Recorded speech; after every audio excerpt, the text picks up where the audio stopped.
Games सभी ने खेली होंगी, गेम्स ऑनलाइन ऑफलाइन कंप्यूटर पर, बहुत तरह से। लेकिन ये गेमिंग एडिक्शन क्या होती है?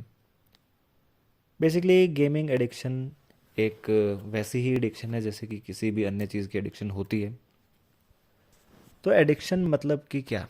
एडिक्शन मतलब नॉर्मल यूज़ से ज़्यादा, यानी नॉर्मल रिक्वायरमेंट से ज़्यादा अगर आप कोई भी चीज़ करते हो then it is considered to be an addiction. अब वो किसी भी चीज़ की हो सकती है, तो बेशक वो कंप्यूटर की गेम की हो या फ़ोन की हो, तो ये सब एडिक्शन के अंडर ही आती हैं। Lack of self control over gaming, यानी गेम खेलने को लेकर के अपने ऊपर सेल्फ कंट्रोल जब ना रहे, तो ये कहलाएगा addiction of the video games, या फिर वीडियो गेम एडिक्शन, या फिर सिंपली गेमिंग एडिक्शन।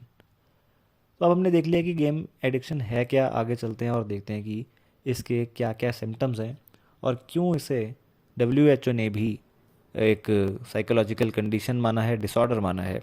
यानी जो साइकोलॉजिस्ट्स की पढ़ाई होती है उनके लिए कुछ बुक्स हैं या कुछ कंसेप्ट्स हैं, उनमें वो ऐड कर ली गई है, जैसे कि international classification of disease ICD में, APA अमेरिकन साइकेट्रिक एसोसिएशन द्वारा भी, और diagnostic and statistical manual of manual disorder, सभी में ये ऐड करी जा चुकी है और इसे पूरी तरह से एक मेंटल डिसऑर्डर माना जाता है और इसे ICD-11 कहा जाता है। अब जानने की ज़रूरत यह है कि एडिक्शन आखिरकार होती क्यों है, यानी गेम्स की एडिक्शन क्यों होती है। तो उसका बहुत मेजर रीज़न है कोविड, यानी कि कोरोना के अंदर जो हमारी फ़ोन यूजेज काफ़ी बढ़ गई है स्टूडेंट्स की, वो एक बहुत बड़ा रीज़न है, बहुत बड़ा रीज़न है। और इसके अलावा भी जनरली जो फ़ोन यूजेज हमारी बढ़ गई है और जो हमारी सोशल लाइफ है वो एक तरह से ख़त्म ही हो चुकी है, क्योंकि सारे इंटरेक्शन ऑनलाइन होते हैं। तो फ़ोन ज़्यादा हाथ में होना और गेम्स ज़्यादा इसलिए खेली जाती हैं, मैं आपको एक चीज़ बताता हूँ। गेम ज़्यादा इसलिए नहीं खेली जाती हैं क्योंकि गेम्स में जो कंटेंट है वो मज़ेदार है। गेम ज़्यादा इसलिए खेली जाती हैं आजकल क्योंकि वहाँ पर नेटवर्किंग एक बहुत बड़ा फैक्टर है। क्योंकि कुछ गेमर्स को या स्टूडेंट्स को पता होगा बट पेरेंट्स को मे बी नहीं पता होगा, तो मैं यहाँ क्लैरिटी देता हूँ कि आखिरकार आजकल गेम्स में क्या होता है। तो जनरली लोग जानते हैं बट एक बार मैं आपको समझा देता हूँ। तो कुछ गेमिंग नेटवर्क्स हैं जैसे पबजी है, फ्री फायर है, टेंसेंट एक गेमिंग कंपनीज है। जनरली इनमें क्या होता है, कॉल ऑफ ड्यूटी है एक कंपनी है। तो ये सभी करती क्या है, बेसिकली ये एक सॉफ्टवेयर है। गेम्स तो नॉर्मल होती हैं जैसे लैपटॉप में भी गोलियां चलाने वाली गेम्स, FPS गेम बोलते हैं उसे, और अन्य प्रकार की गेम्स। लेकिन आदत पड़ती है क्यों? क्योंकि आप देखेंगे कि जनरली जो गेम है वो कभी ना कभी लेवल ख़त्म हो जाएगा उसका, second level, third level, fourth, fifth mission हो जाएगा, जो भी है, अल्टीमेटली गेम ख़त्म हो जाती है।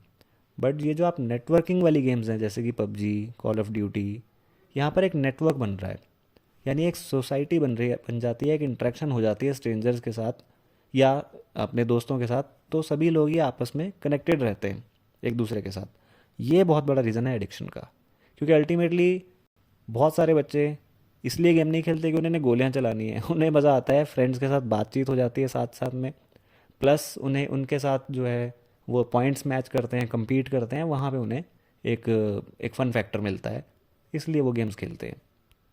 तो अब देख लेते हैं कि इसके क्या क्या साइंस हैं, यानी कि आप कैसे पता लगा सकते हैं कि आपको या किसी और को वो गेमिंग की एडिक्शन है या फिर नहीं है। नंबर वन, गेम को सारा टाइम दिमाग में सोचते रहना, यानी कि अधिकतर टाइम पर आपके दिमाग में गेम्स को लेकर के माइंड में आ रहा है कि अब मैं ऐसे करूँगा या करूँगी, नेक्स्ट टाइम जब भी मैं गेम खेलूँगा तो मैं ऐसी स्ट्रेटेजी लगाऊंगा या लगाऊंगी। ये बहुत बड़ा एक रीज़न है। दूसरा चीज़, नेगेटिव फील करना गेम खेलने के बाद, यानी अगर आप गेम खेलते हैं और आपको खेलने के बाद नॉर्मल लगता है कि ठीक है गेम खेल ली, ख़त्म हो गई। लेकिन अगर आपको गेम खेलने के बाद नेगेटिव फील होता है, बुरा फील होता है, ऐसा लगता है कि रिग्रेट फील होता है, ऐसा लगता है कि टाइम वेस्ट हो गया, तो ये एडिक्शन की बहुत बड़ी निशानी है।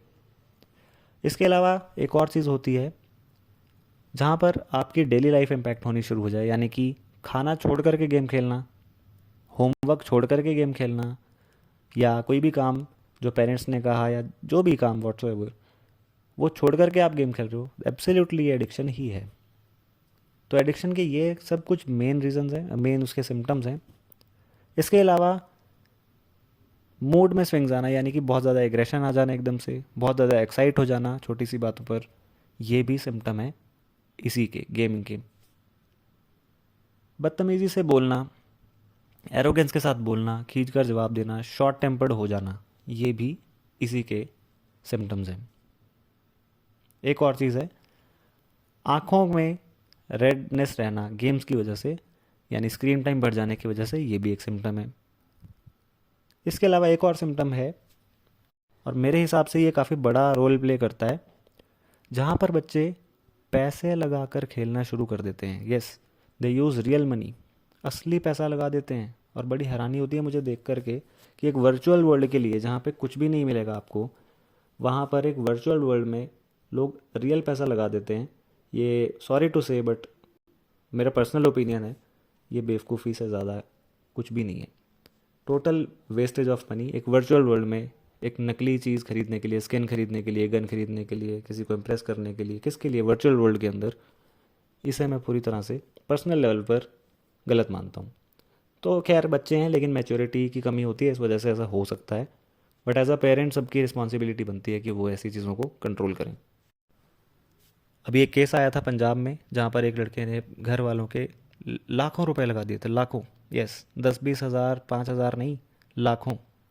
तो ऐसे भी केसेस हमें देखने, और ये एक केस नहीं है, ऐसे बहुत केस है कर्नाटक में, मुंबई में, चंडीगढ़ में, और इवन फॉरेन कंट्रीज़ में भी। तो इसके लिए भी मैं आपको बताऊंगा सेफ्टी क्या है, क्या सेफ्टी वॉल्व हो सकती है, किस तरह से ऐसे ऐसी चीज़ों से बचा जा सकता है। तो देखते हैं कि एडिक्शन को कम कैसे करा जा सकता है। Number 1, awareness. यस, पेरेंट्स की अवेयरनेस बहुत ज़रूरी है, यानी उन्हें पता होना चाहिए कि आखिरकार बच्चा फ़ोन के अंदर एग्जैक्टली क्या कर रहा है। तो मैं इसमें यही एडवाइस करूँगा पेरेंट्स को कि बी स्मार्ट। बच्चे तेज़ हैं तो आपको भी तेज़ होना पड़ेगा, क्योंकि रियल वर्ल्ड में क्या क्या हो रहा है, वर्चुअल वर्ल्ड में क्या क्या हो रहा है, उसके साथ आपको भी पैरेलली चलना पड़ेगा। आप पूरी तरह से फॉर ग्रांटेड नहीं ले सकते कि ठीक है कोई बात नहीं, कुछ भी कर रहा है बच्चा, नहीं। It's your responsibility as a parent. सबको नोटिस में होना चाहिए कि एग्जैक्टली फ़ोन में क्या हो रहा है। गेम्स खेले जा रही हैं तो किस क्वालिटी की गेम्स खेले जा रही हैं, उसमें क्या कंटेंट है, और अगर गेम में कोई टीम मेंबर है तो वो टीम मेंबर एग्जैक्टली कौन है, क्या उसमें कैसी भाषा यूज़ हो रही है, वर्बल कंटेंट कैसा है, क्या उस गेम में कोई न्यूडिटी तो नहीं है, या उस गेम में वायलेंस का लेवल कितना है, ब्लड दिखा रहे हैं, क्या हो रहा है बार बार। उस मूवी के जो गेम है उसके अंदर आपको अवेयरनेस होनी चाहिए कि आपका जो वार्ड है या स्टूडेंट है या जो भी कोई कोई भी है, तो वो एग्जैक्टली क्या कर रहा है, कौन सी गेम खेल रहा है। नंबर 1, क्योंकि आप अवेयर नहीं होंगे तो आप उसे सही गाइडेंस नहीं दे पाएंगे। क्योंकि हो सकता है कि आपका बच्चा ज्योग्राफी के मैप सॉल्व कर रहा हो, ऐसी भी गेम्स आती हैं ऑनलाइन कि मैप, पाकिस्तान का मैप, इंडिया का मैप याद करने के लिए कुछ गेम्स बना रखी हैं, उस पर आप बच्चे को टोकोगे, देन इट इज़ रॉन्ग। क्योंकि कुछ नॉलेजेबल गेम्स हैं, कुछ नॉलेज प्रोवाइड करने वाली गेम्स हैं, वहाँ पर टोकना नहीं बनता। बट ये यू शुड बी अवेयर कि वाकई में कुछ गेम्स जो हैं वो दिमाग में नेगेटिव इम्पैक्ट डालती हैं, वहाँ पे आपको रोकना है। सेकंड पॉइंट है, मेक इट क्लियर, यानी कि बच्चों को साफ साफ बता दो कि एग्जैक्टली तुम्हें कितना फ़ोन मिलेगा, क्यों मिलेगा, कितनी देर के लिए मिलेगा, और किस काम के लिए मिलेगा। यानी कि 100% लिबर्टी देना। ठीक है, मतलब मैं अगेंस्ट नहीं हूँ उसके, लेकिन स्टिल थोड़ा सा स्ट्रिक्टनेस ज़रूरी है, हल्की फुल्की स्ट्रिक्टनेस ज़रूरी है। टाइम बांध करके फ़ोन दें, और ये मत कहें कि ये फ़ोन तुम्हारा ही है, क्योंकि अगर आपने ये बोल दिया कि ये फ़ोन तुम्हारा ही है, ये बड़ी ख़तरनाक स्टेटमेंट होती है, मैं आपको बता रहा हूँ। This is not a good statement for a child. जहाँ पे अभी उसका ध्यान करियर बनाने में होना चाहिए था, आपने उसे एक फ़ोन दिया है जिसमें वो, जैसे वो अपनी प्रॉपर्टी समझेगा और उसे वो उसमें कुछ भी करेगा। तो ये बहुत इंपॉर्टेंट है, डोंट टेक इट लाइटली। मुझे पता है बहुत कॉमन है, सबके पास फ़ोन होता है बच्चों के पास आजकल, but yes it can be damaging. तो अपने बच्चों से बात करें कि एग्जैक्टली तुम क्या खेलते हो फ़ोन के अंदर, मुझे दिखाओ। और यस, मैंने फिर पहले भी कहा और फिर कहूँगा कि बी स्मार्ट। अगर बच्चों को ट्रिक्स आते हैं तो आपको भी सीखनी पड़ेंगी, कैसे भी करिए, सीखिए कैसे ऐप्स हाइड की जाती हैं, कैसे, क्या पता उनके फ़ोन में गेम्स हो और आपको दिखे ही ना, क्योंकि वो हाइड हो जाती हैं। तो बहुत कुछ है, खैर मैं टेक्निकल चैनल नहीं है, तो वो सब आप खुद एक बार करिए, देखिए कि क्या क्या फ़ोन में जुगाड़ हैं, बहुत कुछ है सही में। आप देखेंगे तो यू विल बी सरप्राइज्ड कि क्या क्या हो सकता है, क्या क्या पोटेंशियल है फ़ोन के अंदर। तीसरी चीज़ है, डोंट बी टू स्ट्रिक्ट। बहुत ज़्यादा स्ट्रिक्ट होना ठीक नहीं है, यानी कि मारपीट पर उतर आना, बिल्कुल घर से निकाल देने वाली बातें करना या ऐसे सेंटेंसेस बोलना, मतलब चाहे मजाक में या जैसे भी, ये ठीक नहीं है किसी भी सेंस में। यानी आपको एडिक्शन के लेवल को धीरे धीरे कम करना है। एकदम से रातों रात बहुत हार्श स्टेप लेकर के फ़ोन छीन लिया है, वापस नहीं दे रहे हैं, ऐसी चीज़ें नहीं करनी है। लेकिन हाँ, धीरे धीरे लेवल को मेंटेन करके मिनिमम पर लाने की कोशिश करनी है। फोर्थ पॉइंट है कि आप अपने जो मनी का उसके अंदर हिसाब किताब है, यानी कि जो पैसों का लेन देन वाली ऐप्स हैं, गूगल पे है या कोई बैंकिंग की ऐप है या कोई वीज़ा कार्ड, जो भी कार्ड है आपके पास, डेबिट कार्ड, क्रेडिट कार्ड, उसकी जो डिटेल्स हैं वो कोशिश करें गेम्स के साथ लिंक ना होने दें। क्योंकि नोइंगली अननोइंगली आपके पैसे कट सकते हैं, क्योंकि गेम्स के अंदर काफ़ी केसेस हमें ऐसे देखने को मिले हैं जहाँ पर पैसे कट जाते हैं। It can be risky. तो ये बहुत इंपॉर्टेंट पॉइंट है। छोटी सी चीज़ है, बेशक आपके पास बहुत पैसे हों तब भी इट इज़ सेंसलेस टू खर्चना कहीं पर ऐसी जगह पर जो पूरी तरह से वर्चुअल वर्ल्ड है। तो गेमिंग के लिए इतने इतने पैसे लगा देना ठीक नहीं है। नेक्स्ट पॉइंट है हमारे पास फिज़िकल वर्कआउट या फिर एक्सरसाइज। ये बहुत काम की चीज़ है, क्योंकि फिज़िकल एक्सरसाइज और वर्कआउट से जो दिमाग, जो गुड हार्मोन्स बॉडी में निकलते हैं, वो उनकी वजह से दिमाग कंसंट्रेटेड रहेगा और दिमाग वाकई में लगेगा ही नहीं गेम की तरफ, वर्चुअल वर्ल्ड की तरफ। तो ये एक बहुत काम की चीज़ है। बट वही बात है, कहना आसान है, करना मुश्किल है। एक्सरसाइज की तरफ बच्चों को डालना ज़बरदस्ती थोड़ा मुश्किल है, बट हाँ, इट वर्क्स। और अभी रिसेंटली एक गेम हाल ही में गवर्नमेंट ने बैन की है। खैर उसका रीज़न कुछ और है।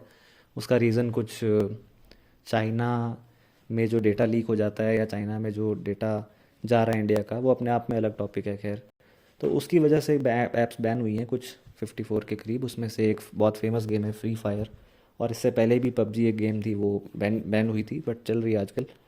तो ये सरकार भी करते। और हाँ, चाइना की गवर्नमेंट खुद बैन लगाती है बच्चों के ऊपर। यानी कि वहाँ पर एक ऐसा सिस्टम है कि बच्चों के जो अकाउंट्स हैं, यानी जो 18 साल से कम के जो बच्चे हैं, उनके जो अकाउंट्स बनते हैं गूगल पर या फिर अन्य जगह पर, वो पूरी तरह से अंडर ऑब्जर्वेशन होते हैं।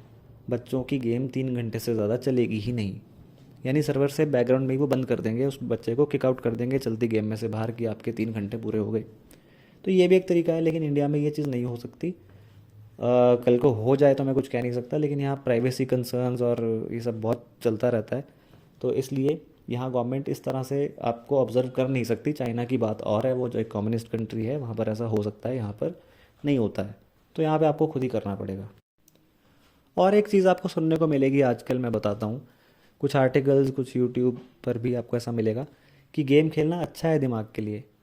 तो ऐसा नहीं है, सॉरी टू से, पूरी तरह से ऐसा नहीं है। हाँ, पर्टिकुलरली कुछ दिमाग वाली गेम्स, कुछ पर्टिकुलर गेम्स वो दिमाग पर अच्छा असर डाल सकती हैं। या इवन कुछ FPS गेम्स, जिसको फर्स्ट पर्सन शूटिंग गेम बोलते हैं, ऐसी गेम्स में कुछ अवेयरनेस लेवल दिमाग का बढ़ा सकते हैं। बट इसका मतलब ये नहीं है कि ये एक एक्सक्यूज़ हो गया गेम खेलने के लिए। ऐसा नहीं है बिल्कुल भी।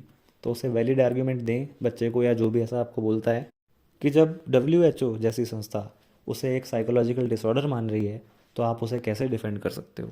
और DSM-5 जो कि साइकोलॉजी की मेन रेफरेंस सिस्टम है, उसमें वो ऐड हो चुकी है। तो आप उसे कैसे डिफेंड कर सकते हो। तो इतना था वीडियो के अंदर। मैंने आपको अवेयरनेस दी गेम्स के बारे में थोड़ा बहुत, जिन्हें बिल्कुल आइडिया